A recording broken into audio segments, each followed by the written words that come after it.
Strategy, a greatly misused and overused word. Go to the business book section of any bookstore and you'll see Sun Tzu's guide to this, Sun Tzu's strategic guide to that. But what is strategy? It's something that we've forgotten to do, at least for 20 years. One of the first things that you need to do if you're really being strategic is to look at the threats around you and to prioritize them. You can't do everything at once, even if you're America. But that's exactly what the president has done. He has changed the international system. He's threatened old ways of doing business. If you look at the amazing advancements achieved just in the last few days with regards to the Korean Peninsula, these are game-changing initiatives. But it's very easy to forget just what's happened in the meantime. And here I'd like to talk about ISIS. The president came in with a set of priorities. Number one was to destroy the Islamic State.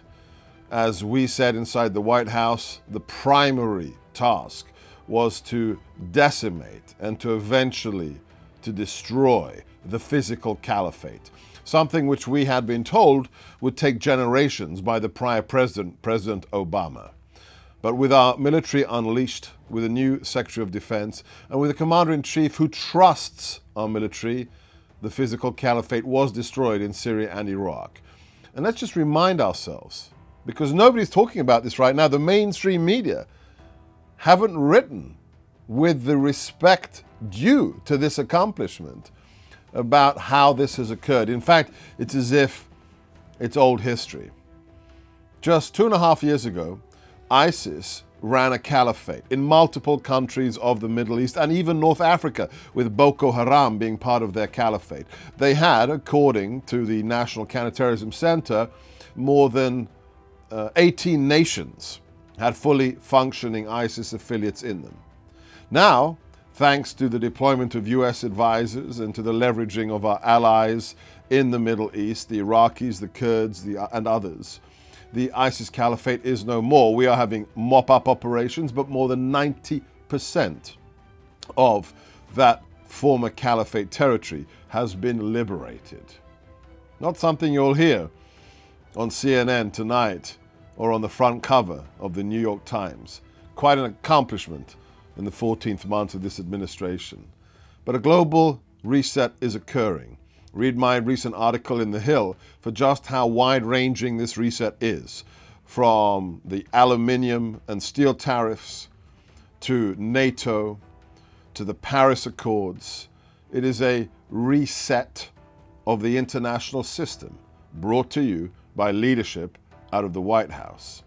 ISIS has not been defeated, at least not the broader global jihadi movement, but we have put priorities in place and they are working.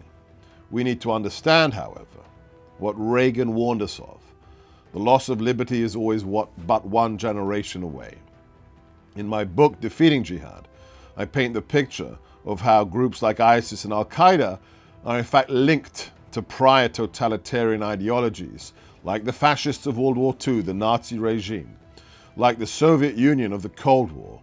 They are all dictatorial ideologies that will brook no compromise.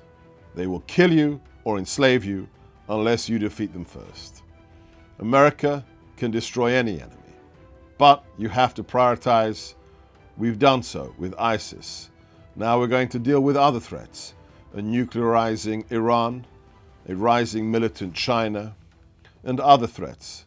But all of them can be defeated because America has done it before. America first, but not America alone. Thank you for watching the Gorka Briefing. If you like this video, please check out the Rebel Media YouTube channel. Follow me on Twitter at Seb Gorka. That's SEBGORKA. And share these videos on Facebook and Twitter, because with your help, we can push back on the fake news industrial complex and finally get the truth out. God bless.